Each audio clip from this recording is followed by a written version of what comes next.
Story time Hindi कहानी में आप सभी का स्वागत है। आज हम कहानियों के संग्रह से लूट गए कान्हा कहानी सुनेंगे। आशा है कि ये कहानी आपको पसंद आएगी। एक पंडित जी थे। वे रोज़ घर घर जाकर भागवत गीता का पाठ करते थे। एक दिन उन्हें एक चोर ने पकड़ लिया और कहा, तुम्हारे पास जो कुछ भी है मुझे दे दो। तब पंडित जी बोले, बेटा मेरे पास कुछ भी नहीं है, तुम एक काम करना, मैं यहीं पड़ोस के घर में जाकर भागवत गीता का पाठ करता हूँ। वो यजमान बहुत दानी लोग हैं, जब मैं कथा सुना रहा होऊंगा तुम उनके घर में जाकर चोरी कर लेना। चोर मान गया। अगले दिन जब पंडित जी कथा सुना रहे थे तब वो चोर भी वहाँ आ गया। तब पंडित जी बोले कि यहाँ से मीलों दूर एक गांव है वृंदावन, वहाँ पर एक लड़का आता है जिसका नाम कान्हा है। वो हीरो जवाहरातों से लदा रहता है। अगर कोई लूटना चाहता है तो उसको लूटो। वह रोज़ रात को उस पीपल के पेड़ के नीचे आता है जिसके आसपास बहुत सी झाड़ियाँ हैं। चोर ने ये सुना और खुशी खुशी वहाँ से चला गया। वो चोर अपने घर गया और अपने पत्नी से बोला कि आज मैं एक कान्हा नाम के बच्चे को लूटने जा रहा हूँ, मुझे रास्ते में खाने के लिए कुछ बांध कर दे दो। पत्नी ने कुछ सत्तू उसको दे दिया और कहा कि बस यही है जो कुछ भी है। चोर वहाँ से ये संकल्प लेकर चला कि अब तो मैं उस कान्हा को लूट के ही आऊँगा। वो पैदल ही पैदल टूटे चप्पल में ही वहाँ से चल पड़ा। रास्ते में कान्हा का नाम लेते हुए वो अगले दिन शाम को वहाँ पर पहुँचा जो जगह उसे पंडित जी ने बताई थी। अब वहाँ पहुँचकर उसने सोचा कि अगर ये सामने खड़ा हो गया तो बच्चा मुझे देखकर भाग जाएगा, तो मेरा यहाँ आना बेकार हो जाएगा। इसलिए उसने सोचा क्यों न पास वाली झाड़ियों में ही छुप जाऊँ।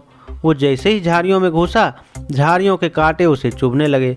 उस समय उसके मुंह से एक ही आवाज़ आई, कान्हा कान्हा। उसका शरीर लहूलुहान हो गया, पर मुंह से सिर्फ यही निकला, कान्हा आ जाओ, कान्हा आ जाओ। अपने भक्त की ऐसी दशा देख के कान्हा जी चल पड़े। तभी रुक्मिणी जी बोली, प्रभु कहाँ जा रहे हो, वो आपको लूट लेगा। प्रभु बोली, कोई बात नहीं, अपने ऐसे भक्तों के लिए तो मैं लूट जाना तो क्या, मिट जाना भी पसंद करूँगा। ठाकुर जी बच्चे का रूप बना के आधी रात को वहाँ आए। वो जैसे ही पेड़ के पास पहुँचे, चोर एकदम से बाहर आ गया और उन्हें पकड़कर बोला, ओ कान्हा, तूने मुझे बहुत दुखी किया है। अब ये चाकू देख रहा है ना, अब चुपचाप अपने सारे गहने मुझे दे दे। कान्हा जी ने हंसते हुए उसे सब कुछ दे दिया। चोर हंसी खुशी अगले दिन अपने गांव में वापस पहुंचा। सबसे पहले उसी जगह गया जहां पर पंडित जी कथा सुना रहे थे। जितने भी गहने वो चोरी करके लाया था उसका आधा उसने पंडित जी के चरणों में रख दिया। जब पंडित जी ने पूछा ये क्या है, तब उसने कहा, आपने ही मुझे उस कान्हा का पता दिया था, मैं उसको लूट के आया हूँ और ये आपका हिस्सा है। पंडित जी ने सुना तो यकीन ही नहीं हुआ। वे बोले कि मैं इतने सालों से पंडिताई कर रहा हूँ, वो मुझे आज तक नहीं मिला। तुझ जैसे पापी को कान्हा कहाँ से मिल सकता है।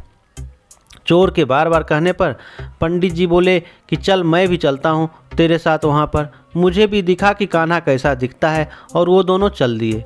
चोर ने पंडित जी को कहा कि आओ मेरे साथ यहाँ पे छुप जाओ। दोनों का शरीर लहूलुहान हो गया और मुंह से बस एक ही आवाज़ निकली, कान्हा कान्हा आ जाओ।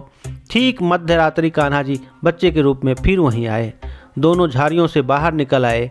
पंडित जी की आंखों में आंसू थे, वे फूट फूट के रोने लग गए।